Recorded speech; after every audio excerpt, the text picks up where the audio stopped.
Buen día, hermanos. Bueno, hoy vamos a estar viendo Filipenses, capítulo 3, la carta del apóstol Pablo a los Filipenses. Y vamos a empezar orando antes de leerla. Gracias, Señor, por este día, Señor, y por la posibilidad de abrir tu palabra, Padre, de poder estudiarla. Señor, necesitamos de ti para comprenderla. Necesitamos de tu gracia, Señor. Necesitamos que abras nuestro entendimiento. Señor, que podamos estar atentos, Señor, y que podamos aprender de ti, Señor, que es lo más importante en esta vida que podemos hacer, es conocer de ti, conocer de la verdad que hay en tu palabra, Señor, y conocer a tu Hijo Jesucristo, Señor. Danos entendimiento, Señor, te lo pedimos en el nombre de nuestro Salvador. Amén. Amén. Bueno, vamos a estar viendo Filipenses, capítulo 3, a partir del versículo 1 hasta el 9. La carta que escribió el apóstol Pablo a la iglesia que amaba tanto, la iglesia de Filipos, el apóstol a los gentiles. El encargo que le hizo el Señor Jesús cuando lo salvó, el ministerio que le dio fue que él iba a predicar a los gentiles. Cuando decimos gentiles estamos diciendo todos los que no son judíos. Los judíos dividían el mundo en eso. Ellos, los judíos, los israelitas, y los que no eran judíos eran gentiles. Y el apóstol Pablo tuvo ese encargo. Recién cantábamos, con tu sangre compraste, como dice, gente de toda lengua, pueblo y nación. No estaba tan claro en el Antiguo Testamento eso, pero con la llegada de Jesús podemos ver que el Evangelio, la palabra de Dios no estaba sola destinada a un pueblo étnico, sino a dispersarse por todo el mundo, gracias a Dios. Por eso nosotros, la mayoría supongo acá, gentiles, no sé si alguno tendrá padres, abuelos judíos, pero la gran mayoría de los que ahora forman la iglesia somos gentiles. Y vamos a estar viendo un poco de eso porque fue un gran cambio que trastornó todo lo que era el pueblo de Dios, que habían sido ya desde Abraham, desde el principio de la Biblia, desde Génesis, del primer libro. Dios había escogido a Abraham para formar un pueblo a partir de él. A sus hijos y todos los descendientes de Abraham iban a ser el pueblo elegido, los receptores del pacto, del antiguo pacto, como estábamos viendo recién. Y vamos a estar viendo entonces, empezando por el versículo 1, y vamos a estar viendo después un poquito de cada uno, de cada versículo. Dice el apóstol: por lo demás, hermanos, gozaos en el Señor.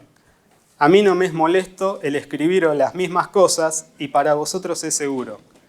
Guardaos de los perros, guardaos de los malos obreros, guardaos de los mutiladores del cuerpo. Porque nosotros somos la circuncisión, los que en espíritu servimos a Dios, y nos gloriamos en Cristo Jesús, no teniendo confianza en la carne. Aunque yo tengo también de qué confiar en la carne. Si alguno piensa que tiene de qué confiar en la carne, yo más. Circuncidado al 8º día, del linaje de Israel, de la tribu de Benjamín, hebreo de hebreos, en cuanto a la ley fariseo, en cuanto al celo perseguidor de la iglesia, en cuanto a la justicia que es en la ley, irreprensible.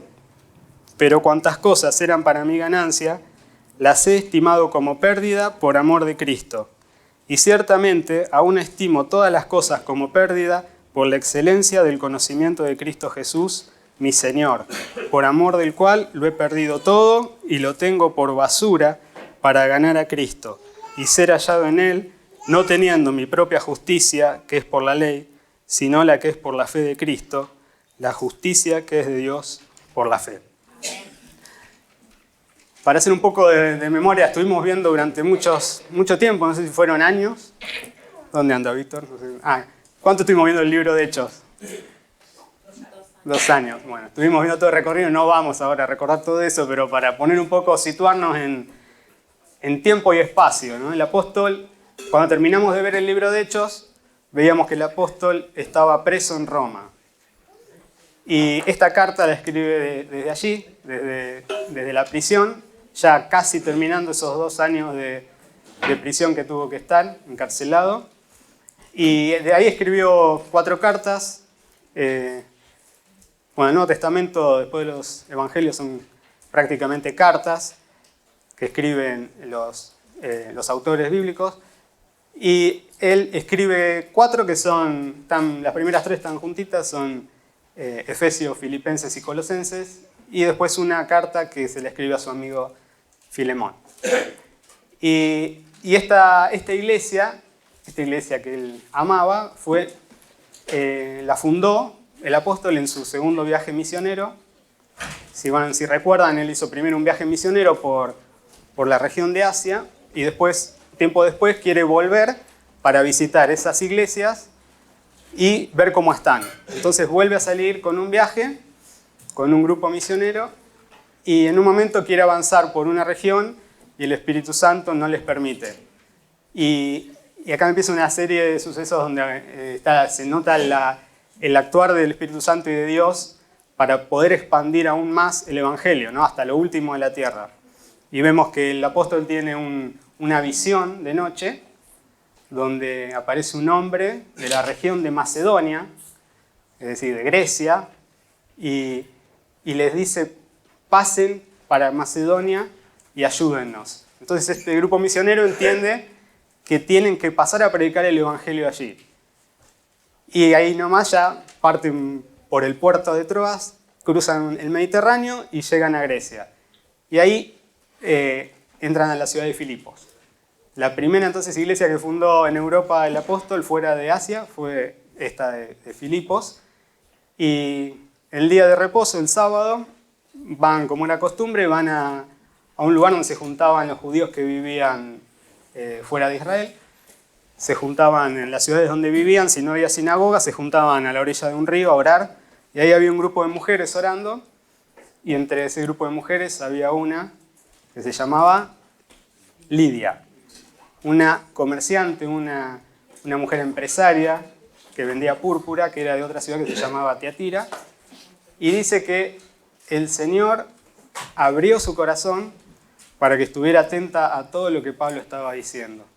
Y Pablo predica el Evangelio y esta mujer cree en el Evangelio y lo lleva a su casa a todo el grupo misionero para que también prediquen y su familia escuche. Y después de ahí, ¿se acuerdan que por una situación Pablo y Silas los llevan a la cárcel porque habían sacado un demonio de una joven, que era una esclava, que tenía un espíritu de adivinación y estaba adivinando y le daba ganancia a los amos. Pero estaba causando disturbio detrás de Pablo y de Silas, entonces Pablo reprende al demonio y sale el demonio afuera. Entonces los amos ya no tenían más ganancia con esa joven porque ya no adivinaba más. Entonces lo llevan a Pablo y a Silas ante las autoridades, dicen que estaban causando disturbios y terminan encarcelados.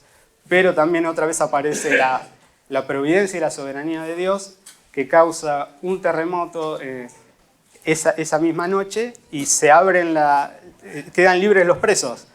Entonces el carcelero se quiere suicidar y Pablo le dice, no hagas nada porque estamos acá todos, no nos vamos a ningún lado. Y dice, el carcelero le pregunta, ¿qué debo hacer para ser salvo? Y le dice, cree en el Señor Jesucristo y tú y tu familia serán salvos. Y ahí el carcelero lo lleva a la casa y se bautiza y la familia escucha también y los que creen se terminan bautizando. Entonces vemos cómo el accionar de Dios, abriendo el corazón de las personas, usando todo recurso y también de los hombres, de sus siervos, de Pablo, de Silas, de Timoteo, de Lucas, que estaban ahí también para llevar adelante la obra de Dios. Y vemos cómo se fue formando esa iglesia y después Pablo tiene que salir de ahí y la vuelve a visitar más adelante. Pero esta carta que leemos ahora desde la cárcel la escribe unos 10 años después. Habían pasado 10 años de todos esos sucesos. Y fíjense que en lo que les dice en el primer versículo es que se gocen en el Señor, y le dice: a mí no me es molesto el escribiros las mismas cosas, y para vosotros es seguro. Había una repetición que era necesaria hacer. Había que decirles algo a estos hermanos de Filipos, porque necesitaban recordar algo que él ya les había dicho, porque necesitaban tener seguridad. ¿Sí? Pablo era misionero y también tenía corazón de pastor. Y él veía que en este capítulo va a estar advirtiendo sobre un peligro que andaba rondando el lugar y que ya lo había hablado con ellos. Por eso les dice: no me es molesto escribirlo las mismas cosas siempre. ¿Sí? Había un peligro que estaba rondando ahí, y era algo que iba a causar, si no tenían cuidado los filipenses, que ese gozo que él les dice, gócense en el Señor, iba a ser perjudicado, ¿sí? Porque andaban rondando unas personas, ¿sí? Que fíjense más adelante en el versículo 18, que no lo leímos, el apóstol dice, 3:18, dice: porque por ahí andan muchos, de los cuales os dije muchas veces, y aún ahora lo digo, llorando, que son enemigos de la cruz de Cristo. ¿Sí? El apóstol, donde fundaba una iglesia, al tiempo aparecían estos personajes, estas personas que se infiltraban, y el apóstol ya los califica como enemigos de la cruz de Cristo. Si hay algo que hacen las falsas enseñanzas, si son enemigos de la cruz de Cristo, ¿a dónde apuntan sus armas? Apuntan a la cruz, a la verdad que hay en el sacrificio de Jesús. Toda falsa doctrina lo que hace es tirar ahí, porque si tiran ahí, la gente que hace pierde el gozo en el Señor. No pueden disfrutar de la salvación que les es dada, porque empiezan a distorsionar y a cambiar las enseñanzas que nos dejaron Jesús y los apóstoles. Y lo complicado de esto es que eran personas que parecían ser cristianos. Las personas que Pablo los conocía muy bien, por eso estuvo preso varias veces, los judíos que estaban en contra abiertamente del Evangelio, Pablo los identificaban todos rápido. No había mucho que decir. Pero el problema es cuando hay algo que parece ser verdad, ¿no? Como dijo un predicador una vez, que la dificultad no está entre distinguir lo verdadero de lo falso o lo correcto de lo incorrecto, sino lo correcto de lo casi correcto. Entonces, para distinguir estas cosas que parecen ser verdad, que parecen ser el Evangelio, pero no lo son, el apóstol quería repetir las enseñanzas. Para mí no es molesto. Vemos el corazón de pastor, de no molestarse por tener que repetir una y otra vez lo mismo. Él estaba preocupado porque ese grupo de ovejas que él conocía de hacía 10 años, fuera a tener una influencia negativa de estas personas que andaban por ahí. O ya estaban adentro o andaban por la región. Más adelante vamos a ver, porque Pablo los identifica. Ahora, en esto de tener que identificar lo falso, para eso tenemos que conocer lo verdadero.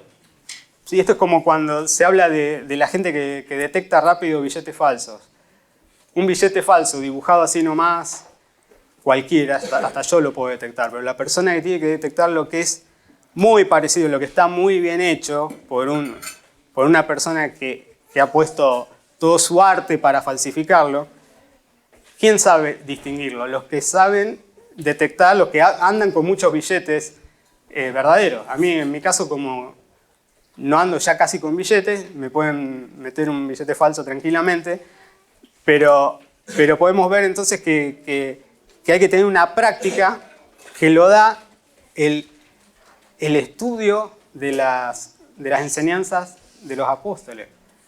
Si nosotros no estudiamos la Biblia, vamos a ser presas fáciles de cualquiera que quiera engañarnos. Y esto es lo que Pablo tenía miedo que le sucediera a los filipenses.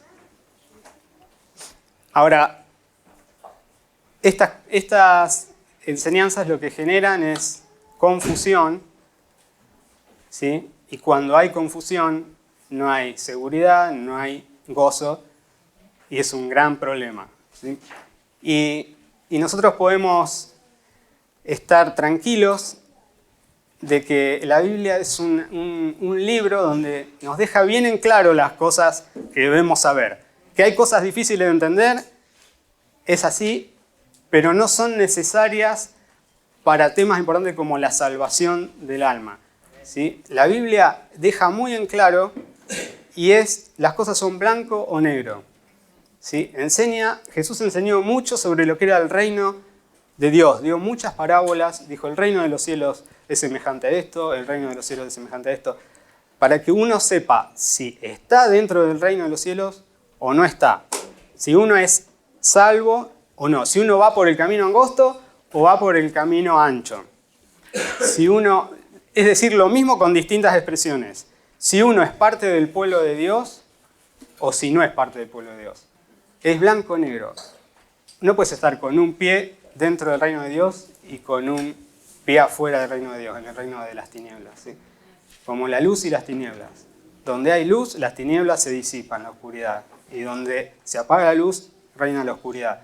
No hay término medio, y en esta época que vivimos, en esta época de posmodernismo, es una época donde nos meten en la cabeza de que no hay verdades absolutas. Que si vos tenés una verdad que es contraria a lo que yo pienso, bueno, esa es tu verdad, la mía es la verdad, nos podemos dar la mano los dos y cada uno por su lado. O sea, si yo creo que el sol es cuadrado y que está hecho de hielo, y vos crees que no, que es una esfera que está ardiendo, nos damos la mano y los dos tenemos razón, porque cada uno, no hay verdades absolutas, son verdades relativas. Y la Biblia es un faro de luz en medio de toda esa insensatez, y nosotros podemos estar seguros de lo que enseña es verdad, y justamente por eso, porque la verdad, si amamos la verdad, la Biblia es la verdad, tiene que odiarse la mentira. Y en esta época la palabra de moda es la tolerancia. Y nosotros podemos decir sin temor que la Biblia es intolerante y que el cristianismo es intolerante. No quiere decir con las personas, sino cuando la Biblia establece algo que es verdad, todo el que dice, no, eso es mentira, la Biblia no lo tolera, ¿sí? Y eso algunos en esta época no lo soportan. Pero si es la palabra de Dios, tiene que ser así. Por eso las falsas enseñanzas siempre se acomodan al oyente, a lo que quieren escuchar los demás, porque se van acomodando sobre la marcha para ganar adeptos. Pero la Biblia y la palabra de Dios no tienen ningún interés de hacer adeptos sacrificando la verdad. Entonces, si uno estudia, si uno aprende, puede estar seguro de que más aprende de la Biblia, y acá hay personas que la estudian hace décadas, uno cada vez va encontrando más relación, más verdad, que todo concuerda, ¿sí? Cuando algo es mentira, las cosas empiezan a chocar, a no tener sentido, a hacer cosas ilógicas. Pero nosotros podemos confiar que la Biblia es inspirada por Dios. Esto no es un libro escrito por hombres que se les ocurrió. Fueron hombres inspirados por el Espíritu Santo. Entonces, cada palabra que está ahí está inspirada por el Espíritu Santo. Y cada palabra de ahí forma la verdad, que forma toda la Biblia y toda la enseñanza que tenemos. Si no tuviéramos esto, no sabríamos cómo decir si soy cristiano, si no soy cristiano, quién es salvo, ¿sí? Y bueno, y recordemos, como decía al principio, que los judíos, ¿sí?, consideraban al mundo como los que eran judíos y los que eran gentiles, ¿sí? Y vamos a ver ahora en el versículo 2 que Pablo va a hacer una advertencia. Venía hablando de repetir y reiterar las enseñanzas, y fíjense que repite 3 veces la palabra guardaos. O en otras palabras, tengan cuidado. Ojo, diríamos nosotros. Cuidado, está hablando de un grupo de personas que son los mismos, los distingue con tres términos distintos, pero son el mismo grupo de personas. Y les hace esta advertencia a los hermanos de Filipos. Guardaos de los perros, guardaos de los malos obreros, guardaos de los mutiladores del cuerpo. Ahora, yo les decía que los judíos consideraban a los gentiles como fuera del pueblo de Dios. ¿Por qué? Porque ya desde la época de Abraham había hecho un pacto con Abraham Dios y todos los descendientes de Abraham, por Isaac, iban a ser el pueblo escogido de Dios. Entonces ellos siempre tuvieron este orgullo de ser el pueblo de Dios. Y todos los que estaban afuera, ellos les decían perros. ¿Sí? Los gentiles los llamaban perros. Los perros no son los perritos que nosotros tenemos ahora domésticos, ¿no? En esa época eran animales carroñeros, vagabundos, sucios, que no andaban dentro de las casas, andaban por la ciudad y buscando que alguien les tirara comida, basura, o que estuvieran algún otro animal muerto, porque eran carroñeros, para comerlo, ¿sí? No se habían domesticado tanto como pasó en los siglos posteriores. Entonces, era una palabra bastante despectiva, pero que era común. Y acá el apóstol la da vuelta. Está hablando de personas que él las llama perros, ¿sí?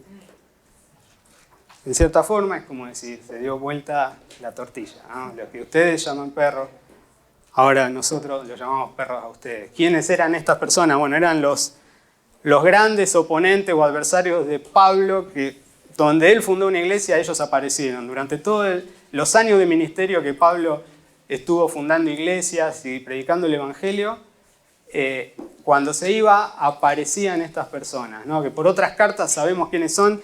Acá, como él a los filipenses ya les había escrito varias veces, por eso le dice, no se los tiene que identificar por nombre y apellido, pero ya con decir mutiladores del cuerpo se entiende. Cuando el Señor hizo el pacto con Abraham, le dijo, toda tu descendencia va a tener que pasar por la circuncisión. Se tenían que circuncidar.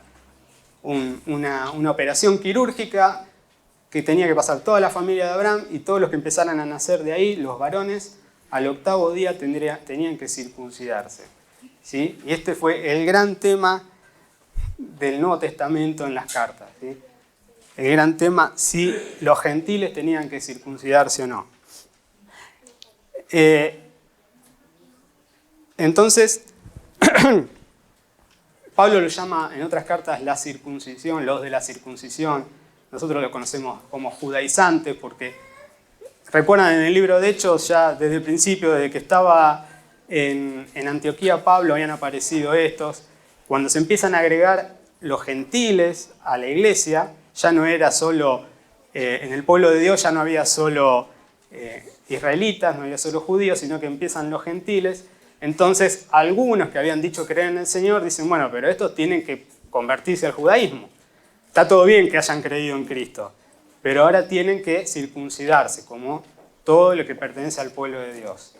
Entonces, hubo ahí una reunión en la que Pablo se reúne con los apóstoles y ellos determinan que no es necesario pedirle a los gentiles que se circunciden, ¿sí? Y el peligro de la doctrina de estas personas es que no rechazaban abiertamente el evangelio, sino que ellos decían, está bien creer en Cristo, nosotros también creemos en Cristo. No era como los judíos que no querían saber nada y ponían presos a los que estaban hablando del Señor. Estos eran más peligrosos porque parecían haber creído en el Señor, pero estaban imponiendo cargas sobre las personas que no eran judías. Y fíjense que ya sobre el final del ministerio de Pablo, en la carta a Tito, una de las últimas que escribe, todavía seguía combatiendo contra este grupo de personas, que dice en el versículo 11 del capítulo 1, que también lo estuvimos viendo hace poco, dice que a los de la circuncisión, dice, es preciso tapar la boca, trastornan casas enteras, o en otras palabras, arruinan familias, enseñando por ganancia deshonesta lo que no conviene. Entonces estas personas, este grupo de personas estuvieron todo el tiempo, Pablo estuvo predicando hasta que el Señor los llamó a su presencia, estuvieron molestando a los hermanos gentiles, a las iglesias nuevas que se formaban y tratando de destruir en cierta forma la obra que tanto trabajo le costaba a Pablo y a sus colaboradores, ¿no? Donde aparecían ellos, donde Pablo fundaba una iglesia, sabía que al tiempo iban a aparecer. Entonces, por eso en casi todas las cartas, sobre todo en los Gálatas también, incluso hasta en un momento, Pablo tiene un entredicho grande con Pedro, porque a Pedro se juntaba a comer con los gentiles ahí en Antioquía, pero cuando vinieron unos de este grupo, dice que Pedro no se juntaba más con los gentiles. Entonces Pablo cara a cara le dice que estaba siendo hipócrita. Y otro colaborador de Pablo, Bernabé, también decía que hasta él estaba arrastrado por la hipocresía de ellos. Entonces era un problema que no era menor. No es que uno puede decir, bueno, ¿cuál es el problema? Creyeron todo en Cristo, se le suma un ritual. Pero Pablo es claro, dice, les dice a los Gálatas, si ustedes se circuncidan, tienen que cumplir toda la ley de Moisés. No era solo la circuncisión. Y dice, y de Cristo os desligasteis. Dice, se están olvidando de Cristo. O cumplen la ley de Moisés o se abrazan al Salvador, a Cristo. No había término medio. Y en las matemáticas de Dios son distintas a las nuestras en ese sentido. Nosotros si tenemos 1.000 pesos en la billetera y nos regalan 100, tenemos 1.000 más 100. Pero si vos a Cristo le sumás algo, Cristo es todo, pero si le sumás algo te quedás con nada. Y esto es lo que pasaba. Cristo es suficiente para salvar, Cristo es suficiente para santificar, para preservarnos hasta el día que estemos con Él y eternamente. Pero agregarle algo es quedarte con nada. Y esto fue lo que pasó en el cristianismo con los años, empezaron a introducir, Cristo no es suficiente. Cuando Él está en la cruz grita, consumado es. La obra ya estaba terminada, estaba completa. Pero aparecieron creencias, porque alguien puede decir, ¿qué tiene que ver esto con nosotros? No somos judíos. Ya no hay judíos casi en la iglesia, en las iglesias de todo el mundo, salvo en los lugares donde viven muchos judíos, y algunos se están convirtiendo, que están creyendo en el Señor. Pero generalmente la iglesia está conformada mayormente por gentiles en esta época. Pero esto no es un problema solo de judíos y gentiles de esa época. Siempre se le ha querido atacar a la doctrina de la cruz de Cristo y de solo Cristo, que solo Él, sumándole algo, sumándole bautismo, Cristo más bautismo, Cristo más buenas obras, Cristo más sacramentos, Cristo más, sí, está bien que creas en Cristo, pero no alcanza, tenés que sumarle algo.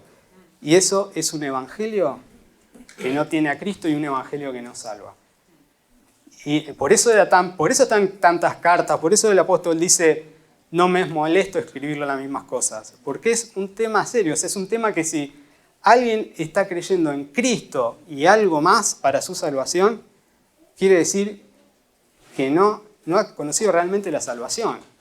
¿Sí? Si insiste con eso, puede estar confundido, pero si insiste con eso, no, vamos a ver más adelante. ¿Sí? Era algo que el apóstol estaba dispuesto a no ceder territorio. Acá me planto. Esto no es así y por eso aparece en casi todas sus cartas.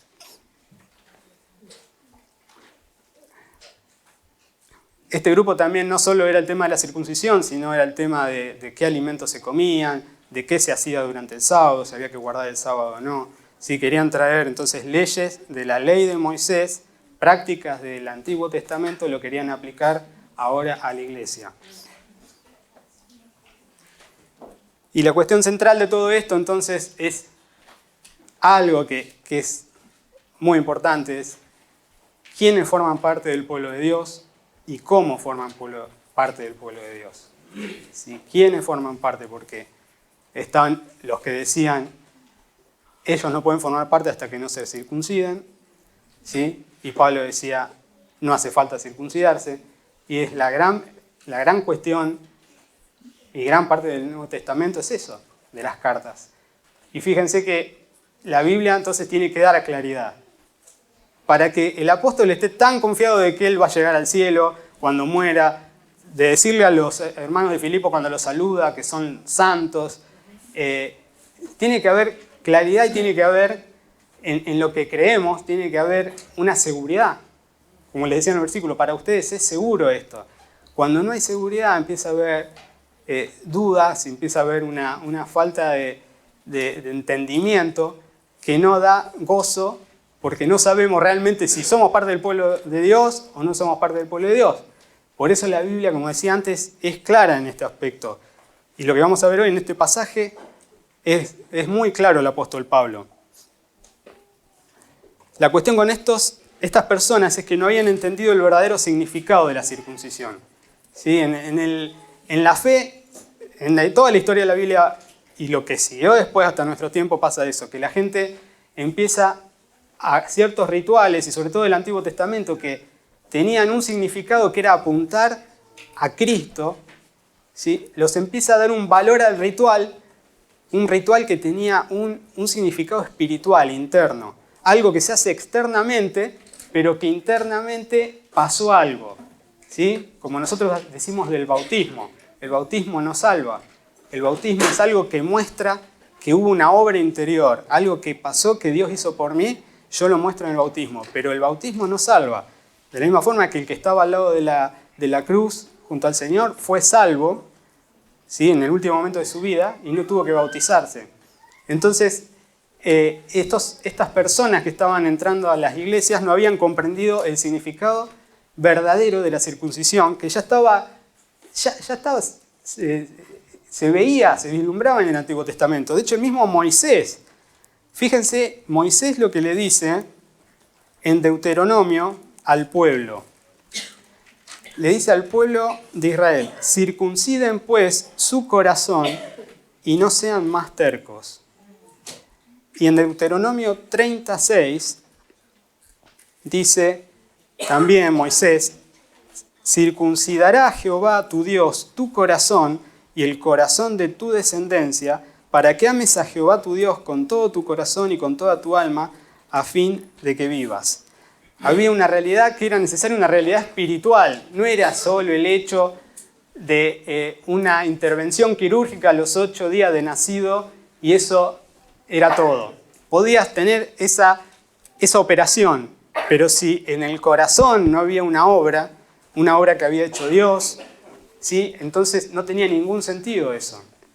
Y eso es lo que lleva, el apóstol sí lo había entendido, y es lo que lleva al próximo versículo a definir quiénes forman parte del pueblo de Dios. Él lo nombra como la circuncisión, dice en el versículo 3 de Filipenses 3, dice: porque nosotros somos la circuncisión, los que en espíritu servimos a Dios y nos gloriamos en Cristo Jesús, no teniendo confianza en la carne. Es decir, que ahora fue como si el apóstol hubiera agarrado la vara del pastor y hubiera identificado a estos perros, a estos malos obreros, en el versículo anterior, y en esta, con doctrina, con una enseñanza, les pega el palazo para que huyan y no muerdan a las ovejas. Fíjense que dice: nosotros somos la circuncisión. ¿Quiénes somos nosotros? Tanto judíos o gentiles. Ya no importa si tienen o no la operación a los días de nacido o después de haber creído, sino los que en espíritu servimos a Dios. En primer lugar, los que en espíritu servimos a Dios. O en otras versiones se traduce la palabra servimos como rendimos culto o adoramos. ¿Sí? Y fíjense que esto ya lo había explicado Pablo a los romanos, a la carta a los romanos, en el capítulo 2, en el versículo 28 y 29. El apóstol le dice a los romanos, a la iglesia de Roma: pues no es judío el que lo es exteriormente, ni es la circuncisión la que se hace exteriormente en la carne, sino que es judío el que lo es en lo interior, y la circuncisión es la del corazón en espíritu, no en letra, la alabanza del cual no viene de los hombres, sino de Dios. Se los leo en una versión más moderna, que la parafrasea un poco, dice: pues no se es un verdadero judío solo por haber nacido de padres judíos, ni por haber pasado por la ceremonia de la circuncisión.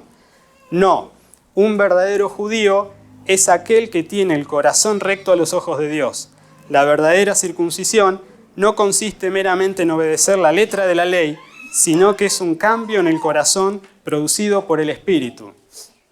Hoy leíamos, ¿no?, sobre el nuevo pacto, que es eso que el Dios graba en el corazón. Anteriormente, Ariel lo leyó, y él cambia el corazón, como vimos en el corazón de Lidia, la vendedora de púrpura, en Filipos, que también él abrió el corazón para que entendiera lo que Pablo decía. Hay una obra sobrenatural, una obra soberana del Señor, ¿sí? No es el hecho de una operación, es algo que el Señor hace en su pueblo, ¿sí? En el Antiguo Testamento la señal externa era esa, pero no quiere decir que todos los que estaban circuncidados eran parte del pueblo de Dios, ¿sí? De la misma forma que ahora no quiere decir que todos los que están bautizados son parte de la iglesia, del pueblo de Dios. Y fíjese cuando decía en el versículo 3 de Filipenses, los que en espíritu servimos, que yo le decía, se traduce también como adoramos. Y esto es muy parecido a qué parte de la Biblia, ¿recuerdan alguno? ¿Con quién? Ay, los que adoran en espíritu y en verdad, que se lo dice el Señor Jesús a la mujer samaritana, ¿no? En un encuentro que tiene en Juan capítulo 4, si quieren pueden buscarlo, el Señor se encuentra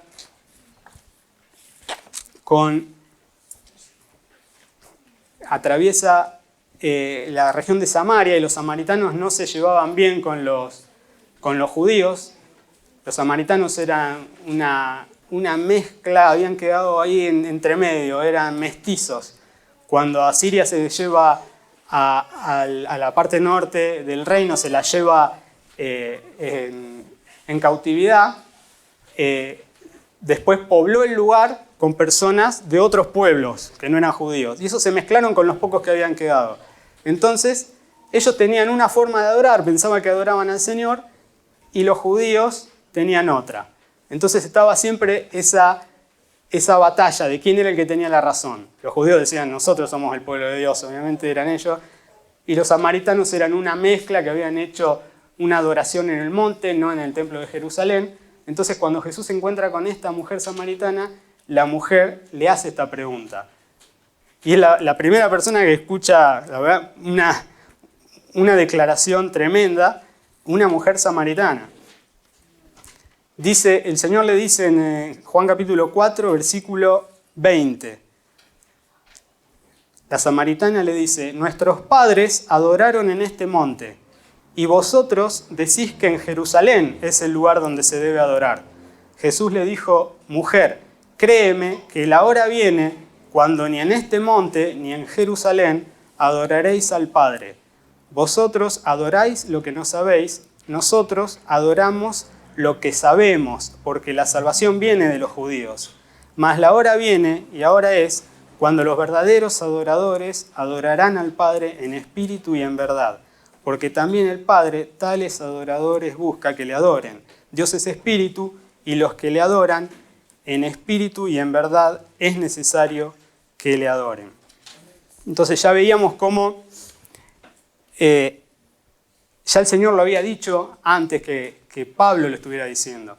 Pablo está diciendo, nosotros somos la circuncisión, nosotros somos el verdadero Israel, dice en otro momento. Ya no es el Israel étnico, el Israel que era solo por descender, por tener sangre de Jacob, de Isaac y de Abraham.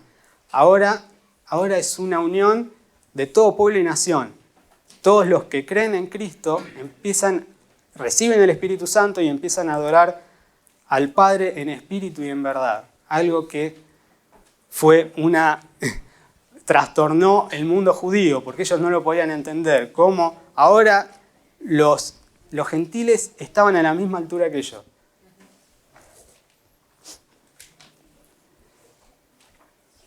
Y no solo que servimos en espíritu o adoramos en espíritu a Dios, sino también que nos gloriamos en Cristo Jesús, no teniendo confianza en la carne. Esto era lo que le pasaba a estas personas, los judaizantes, lo de la circuncisión. Ellos tenían su confianza en su linaje, en su ascendencia, en sus ancestros, ¿sí? En su circuncisión, en los ritos que seguían, todas cosas que lo que aumentaban era el orgullo nacional, el orgullo en sus logros personales, ¿sí? Eso es la confianza en la carne que habla el apóstol. Confiaban en la carne y no se gloriaban en Jesús, pero los verdaderos creyentes, los que han sido salvados por gracia, no pueden dejar de gloriarse en el Señor, de hablar de Él y de amarlo, porque no es que reciben por herencia, ¿sí? O por méritos propios, es porque el Señor mismo se entregó por nosotros. Entonces eso es lo que hace que de nosotros salga esa alabanza al Señor, que salga gloriarnos en Él. Y esto es lo que no entendía estas personas y estaban confundiendo a los hermanos de todas las regiones donde Pablo había predicado.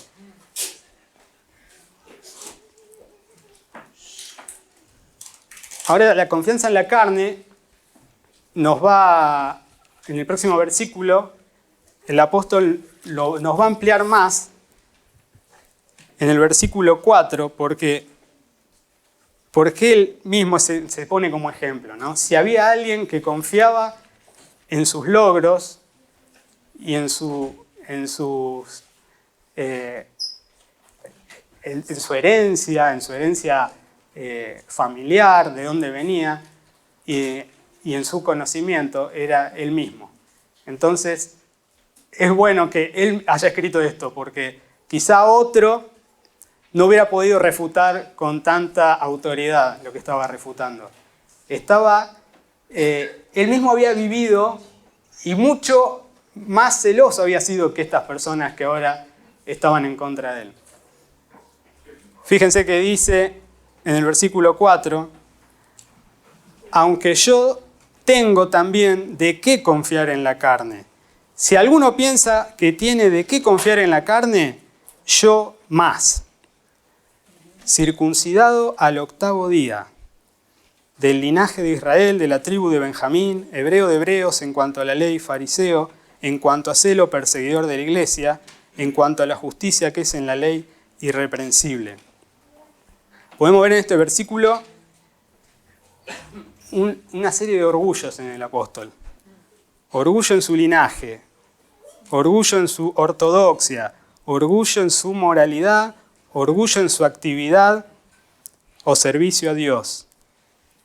¿Sí? Cuando dice su linaje, circuncidado al 8º día, como mandaba la ley de Moisés, como había sido Abraham, circuncidado con toda su familia, del linaje de Israel, y él hasta sabía de la tribu que venía desde las 12 tribus de Israel, él sabía que venía de la de Benjamín, una tribu que estaba entre las principales. Era la más pequeña, pero de ahí tenía mucho poder político. Incluso de ahí había salido el primer rey de Israel. ¿Cómo se llamaba el primer rey de Israel? Saúl. ¿Y cómo se llama el nombre hebreo de Pablo? Saulo. ¿Sí? Él venía de esa tribu y fue una tribu importante. Estaba al norte pegada, limitaba al sur con Judá y Jerusalén formaba parte en un principio de esta tribu. Después, cuando la conquista David, la anexa a Judá, pero siempre fue una tribu muy importante. O sea, no es, otras tribus se fueron perdiendo, achicando en importancia, pero Pablo, él destacaba que él había sido de esta tribu, de Benjamín, que había sido un verdadero israelita, que era también circuncidado, todo esto. Él había llenado todos los casilleros en cuanto a linaje, los tenía, ¿sí? O sea, era quizás la envidia de otros, ¿no? Y cuando dice también hebreo de hebreo, ¿no? No era un mestizo. ¿Qué pasaba con los judíos? Cuando algunos habían perdido las costumbres, los que se habían ido a vivir afuera, por la conquista de Alejandro Magno, que había llevado la cultura griega por todos lados. Algunos judíos habían empezado a hablar griego y habían adoptado la cultura griega como suya. Entonces habían quedado culturalmente, habían perdido todo lo que sus antecesores habían marcado, pero no pasaba lo mismo con los que se consideraban hebreos. Se habían separado en dos: los judíos hebreos, que habían mantenido las costumbres y la lengua de sus padres y de sus antepasados, y los judíos helenistas, que eran estos que habían ido a vivir por otras partes y habían adoptado las costumbres griegas, ¿sí? Entonces Pablo dice, ni siquiera yo soy de los griegos, yo soy de hebreos, estoy en lo más puro. ¿Sí? No había hecho concesión en cuanto a la cultura. Después dice, en cuanto a la ley, fariseo. ¿Sí? O sea, en ese momento los fariseos eran los que también habían conservado más, se habían apegado y habían querido volver más a la ley de Moisés y tratar de cumplirla con exactitud, ¿sí? Se esforzaban al máximo en tratar de cumplir cada punto, habían hasta agregado cosas para poder cumplir más de las que tenían que cumplir en la ley de Moisés. Y Pablo estaba ahí, él había sido un fariseo como ellos, y en otra parte dice que no solo era un fariseo, era hijo de fariseos, el padre de Pablo había sido fariseo también. Así que ya desde niño, 5 o 6 años, se empezaban a estudiar, a memorizar los primeros 5 libros de la Biblia, el Pentateuco, lo memorizaban, ya desde muy pequeños, ¿sí? Entonces eso también les daba orgullo académico, ¿sí? No eran como los saduceos, que era otra facción, que habían empezado a desviarse y ya no creían que había resurrección, que había cosas sobrenaturales como ángeles.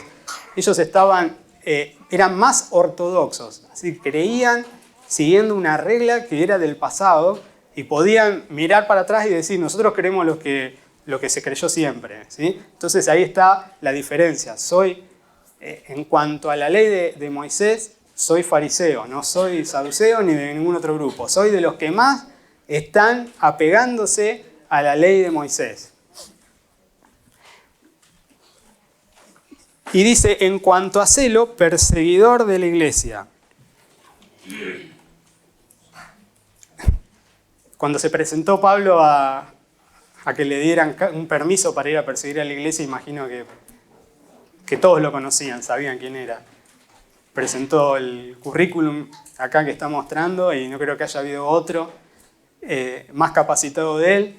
Aunque estaba confundido, él veía a la iglesia al principio como una amenaza a todo su bagaje cultural, ¿no? A que veía como que era un ataque al judaísmo antes de entender la verdad y que le fuera revelada camino a Damasco cuando se le apareció el Señor Jesús. Y él dice en Gálatas 1:14, escuchen lo que dice, en el judaísmo yo, dice Pablo, aventajaba o superaba a muchos de mis contemporáneos en mi nación, o mis compatriotas, siendo mucho más celoso de las tradiciones de mis padres. O sea que de todos los fariseos que había, Pablo estaba entre los primeros, ¿eh? No era uno del montón, ¿sí? Y ahora yo voy a agregar algo que acá él, en este currículum que arma, él no puso, pero lo nombra en el libro de Hechos, que es yo diría el orgullo académico. En Hechos 22:3, Pablo dice, yo de cierto soy judío, nacido en Tarso de Cilicia, pero criado en esta ciudad, en Jerusalén, instruido a los pies de Gamaliel, estrictamente conforme a la ley de nuestros padres, celoso de Dios, como hoy lo sois todos vosotros. Estaba hablando con judíos. Entonces fue instruido a los pies de Gamaliel. Gamaliel era, que aparece en el libro de Hechos también, era el maestro, porque lo tenía el pueblo en alta estima, dice, y era la persona quizás doctor de la ley, lo nombra, doctor de la ley, en la ley de Moisés.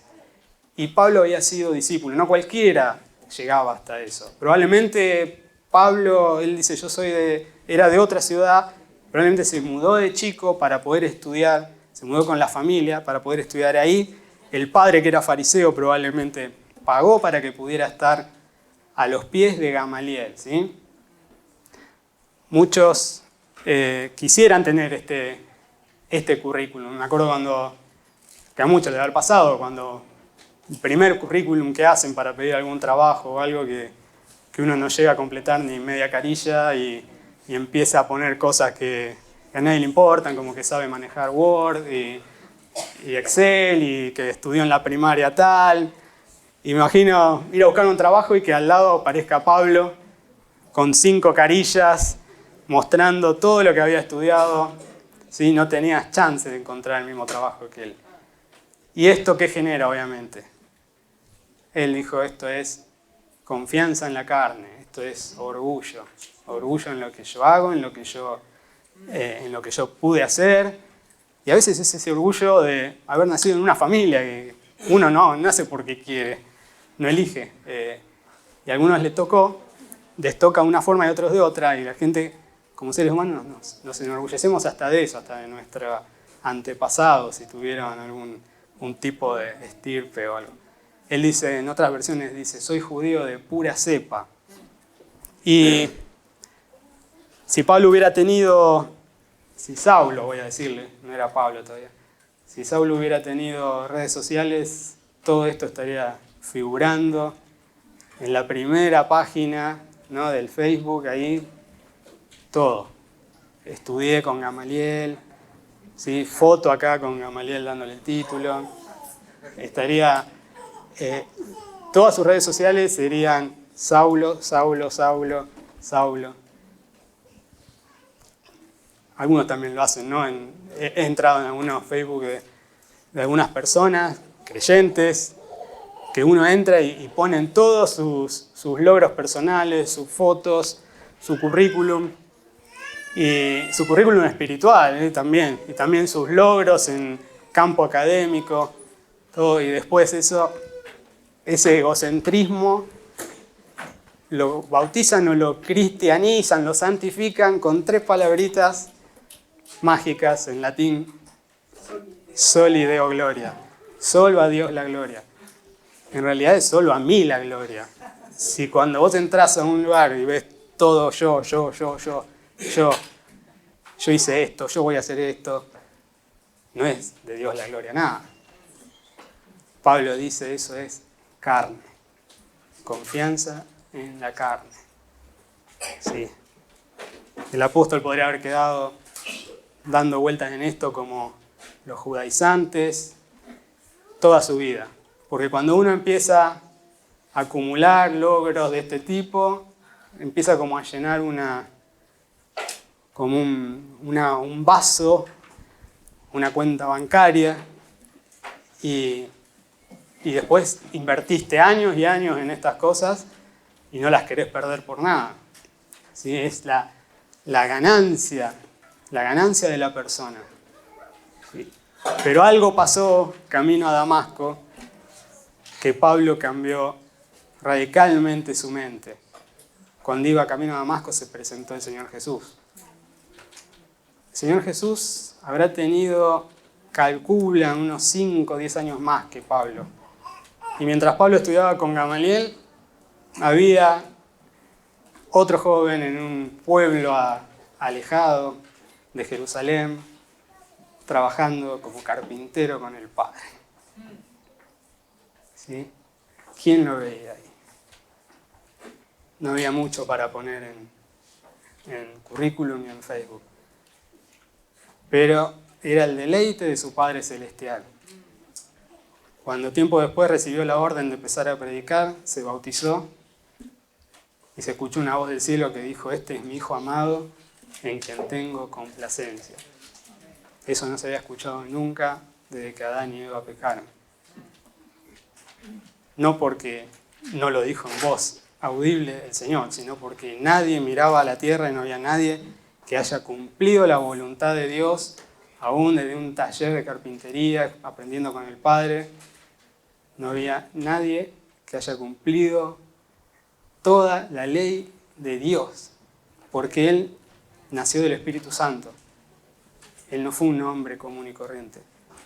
Y ahora, fíjense que debe haber sido una persona muy especial, un niño que nunca desobedeció a los padres, un niño que nunca hizo un berrinche, ¿sí? Una persona que lo que los padres le decían, obedecía, ¿sí? Y gracias a él que pudo cumplir la ley de Dios, como hoy veíamos al principio que leía Leo, nosotros podemos ser salvos. Qué maravilloso que fue nuestro Señor. ¿Sí? No había logros humanos, no había cosas para adornar un currículum, ¿sí? Como tenían los fariseos, como tenía Pablo. Pero Pablo podría haberse quedado abrazado a estas cosas, pero no. Camino a Damasco, se encuentra con el Señor le sale al encuentro, y él en el versículo siguiente dice: por cuantas cosas eran para mí ganancia, las he estimado como pérdida por amor de Cristo. Hace una valoración de las cosas que todo hombre debe hacer. Es decir, ¿qué es lo que valoro yo? Saulo arma la lista y pone fariseo de fariseo, hijo de fariseo, a los pies de Gamaliel. Todo es ganancia, ganancia, ganancia, ganancia. Del lado de pérdida no había nada. Pero cuando aparece la palabra Cristo, todo eso no vale nada. Todo es basura. Y el apóstol es el ejemplo vivo de cuando Jesús habló del reino de Dios y lo comparó a dos cosas. Lo comparó a un tesoro escondido en un campo y a una perla preciosa. ¿Se acuerdan? Dijo, el reino de Dios es un tesoro escondido en un campo que un hombre lo encuentra, lo vuelve a enterrar y dice, va gozoso y vende todo lo que tiene para comprar ese campo. Todo. Se despojó de todo lo que había acumulado en años, probablemente porque vio que ese tesoro era lo más precioso que había visto. Y después el Señor dice, el reino de Dios también es como un mercader que busca perlas, buenas perlas, dice, y hallando una muy preciosa, va, vende todo lo que tiene para poder comprarla.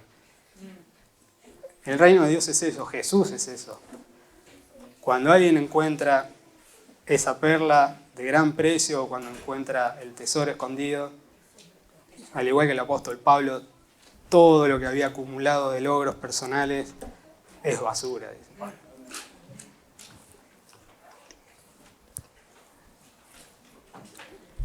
Y el versículo 8 dice, y ciertamente, sin duda, aún estimo todas las cosas como pérdida por la excelencia del conocimiento de Cristo Jesús mi Señor, por amor del cual lo he perdido todo y lo tengo por basura para ganar a Cristo.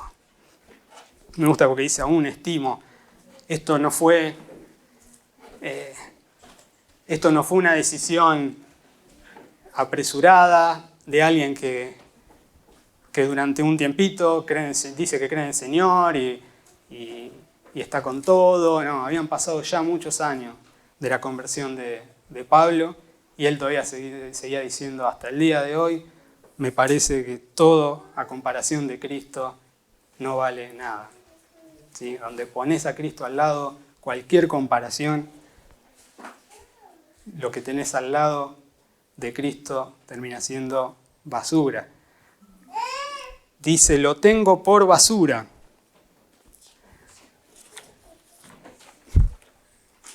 Interesante porque la palabra basura, si miramos un diccionario de griego como Strong o Vine, dice que la palabra es tirar a los perros. ¿Sí? Otra vez aparecen los perros. ¿Sí? Toda esta basura que el apóstol hubiera metido en una bolsa y hubiera sacado afuera, los judaizantes hubieran ido a escarbarla, porque ¿cuántos hay que buscan esos logros, ¿no? Que no entienden, que no han encontrado a Cristo como el apóstol, ¿sí? que que buscan en sus propios logros agradar a Dios.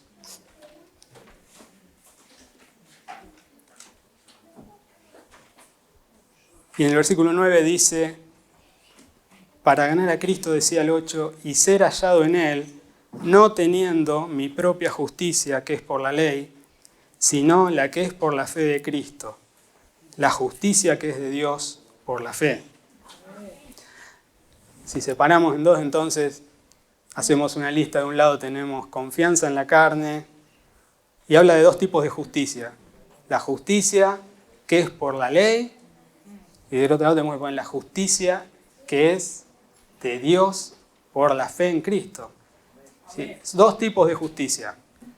Son las únicas dos, como leía Leo al principio, ¿no? Para ser declarado justo delante de Dios, para estar en una relación correcta con Él, como que necesitamos un medidor de justicia que llegue al tope.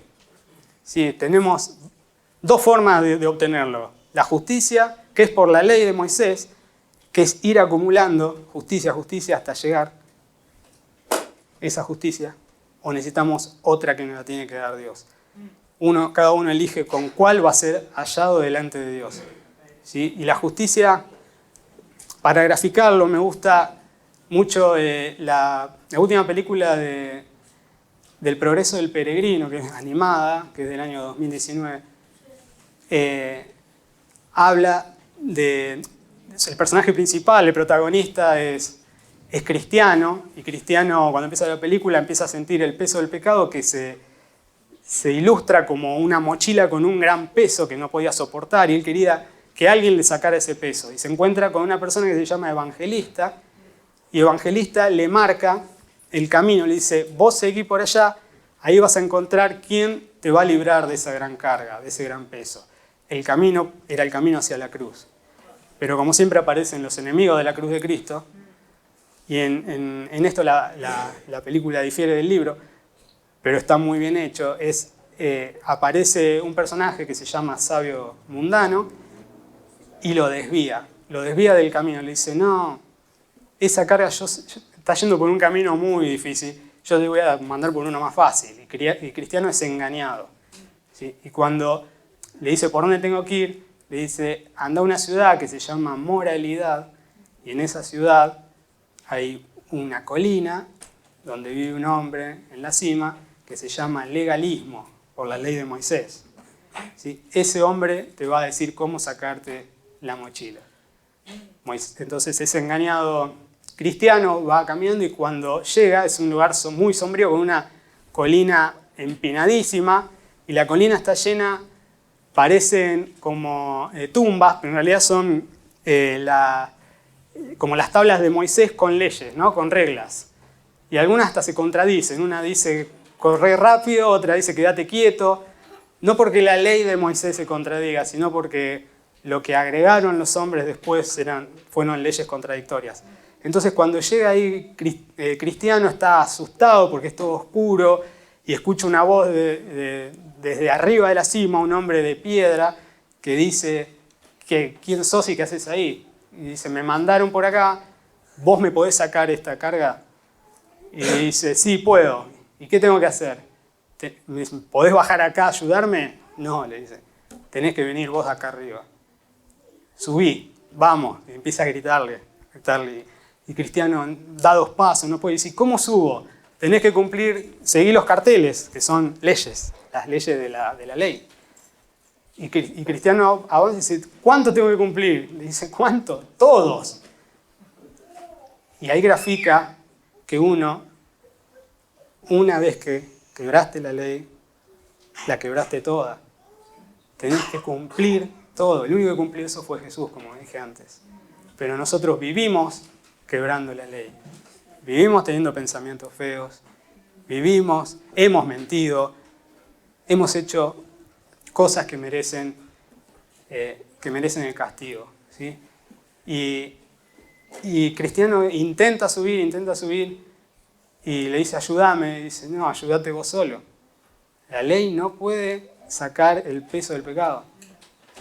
La ley de Moisés es lo que le pasaba a Pablo. Había tratado de adquirir justicia por medio de todas las reglas del de la ley de Moisés, había sumado estudios, había sumado celo por las cosas de sus antepasados, pero todo eso a él no lo habían salvado, ¿sí? Fíjense que nombra 2 veces la palabra amor. Dice, por amor de Cristo he estimado todo como pérdida, por amor del cual lo he perdido todo. La justicia que es por la ley no genera amor, genera orgullo. Pero la justicia que viene de Cristo es así, esa genera amor. Porque alguien estuvo en tu lugar y no es como este que estaba en la cima gritándole, ayúdate vos mismo. ¿Sí? O sea, Cristo bajó de su trono para ayudarnos a nosotros. ¿Sí?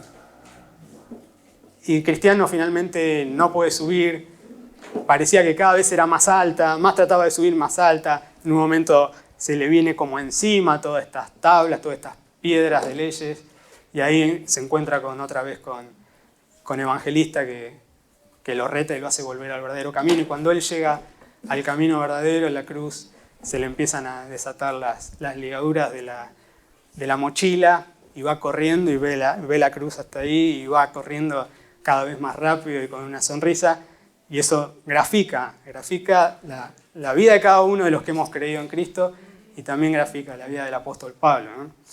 Había sido ya libre de todo lo que lo ataba por amor a Cristo, ¿sí? También podemos imaginar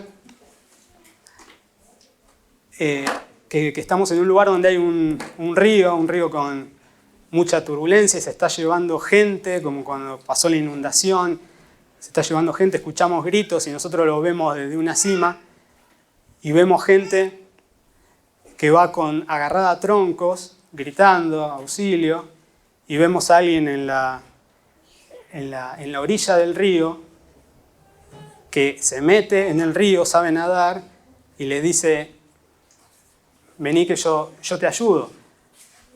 Y vemos a uno que dice, yo estoy bien en el tronco, pero nosotros desde arriba vemos que al final de ese río hay un acantilado y todos los que caen ahí mueren, ¿sí? Y vemos a uno que si bien tiene un tronco que parece fuerte, que lo va a sujetar, cuando ve que se le extiende la mano a esta persona, tiene que abrazarse a esa persona, no puede estar con una mano en el tronco y con otra mano en la persona. Y algo hace que mire el tronco y lo deje ir y se abrace a la persona que lo saca nadando, ¿no? Es un poco una ilustración de lo que hizo el apóstol Pablo, ¿no? El tronco es la justicia propia. Nosotros vamos en un río que nos lleva a la muerte, vamos agarrados a un tronco que no nos va a servir de nada. Y el Señor Jesús está en la orilla diciendo, yo puedo salvar. Pero no se puede estar con las dos cosas. No puedes agarrar la justicia propia y agarrar la justicia del Señor. Y lo maravilloso de esto es que el Señor cuando agarra a alguien de la mano, no lo suelta más. Y Él tiene el poder, tiene la fuerza para llevarlo a la orilla y dejarlo en total paz y seguridad. ¿Y cómo es la reacción de esta persona? ¿Cómo es la reacción de una persona que es salvada por otro? Gracias, nos vemos. No, esa persona después dedica, quiere agradarle a esa persona. Y es un poco lo que pasa con el cristiano. El cristiano no hace cosas buenas. El que ha sido salvado por Cristo no hace cosas buenas porque quiere ganarse el favor de Dios. Hace buena en agradecimiento a que fue rescatado. Ahora, los que están abrazados a ese tronco van para la perdición. Algunos han acumulado tanto que dicen, yo esto no me suelto. ¿Sí? O capaz que es la situación de alguno de acá. Capaz el tronco es, yo fui bautizado, yo iba a tal iglesia, mi familia siempre fue cristiana.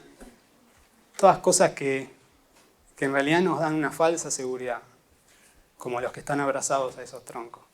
Sí, pero cuando nos enfrentamos el Señor nos muestra un poco de su santidad y que no nos alcanza, por más que cumpliéramos todo lo que pudiéramos cumplir de su ley, no nos alcanza. Necesitamos un Salvador. Y para eso era la ley de Moisés, para mostrarnos, necesitas un Salvador. Por las obras de la ley nadie será justificado. Y Pablo le dice a los corintios, les dice, al que no conoció pecado, por nosotros lo hizo pecado, para que nosotros fuésemos hechos justicia de Dios en él. 2 Corintios 5:21. Al que no conoció pecado, Cristo, el Padre, por nosotros lo hizo pecado. ¿En dónde? En la cruz. Para que nosotros fuésemos hechos justicia de Dios en él. ¿Cómo? Te hago la pregunta esta. ¿Cómo vas a ser hallado el día que estés frente al juez de toda la tierra? ¿Vas a ser hallado con tu justicia propia o con una justicia que te fue dada por la fe en Cristo, una justicia perfecta? Los que estén con justicia propia no van a alcanzar a satisfacer lo que se debe satisfacer, las demandas de la santidad de Dios, y ese día ya no habrá vuelta atrás. Pero ahora todo el que ponga la fe en Cristo, todo el que se olvide de sus pobres logros que ha tenido en religión y en estudios y en portarse bien, que diga todo eso no sirve al lado de Cristo. Él en la cruz fue hecho pecado por mí. La vida que Él vivió es la vida que nosotros no pudimos vivir. Y la muerte que Él murió en la cruz es la muerte que nosotros teníamos que morir. Entonces hay un intercambio, cantamos siempre, glorioso intercambio. Donde tenía que estar yo, está Él. Estuvo Él. Para que ahora el Señor me mire a mí y me vea como si yo soy Jesús. Eso es el intercambio que toda persona que pone su fe en Cristo y no en sus buenas obras, es el intercambio maravilloso. ¿Sí? Ahora, hay una frase de un misionero que dice, Jim Elliot, una famosa frase que dice, no es tonto el que da lo que no puede conservar para ganar lo que no puede perder. Vamos a perder todo, pero lo único, si nos aferramos a Cristo, Él siempre va a ser ganancia, todo lo demás va a ser pérdida.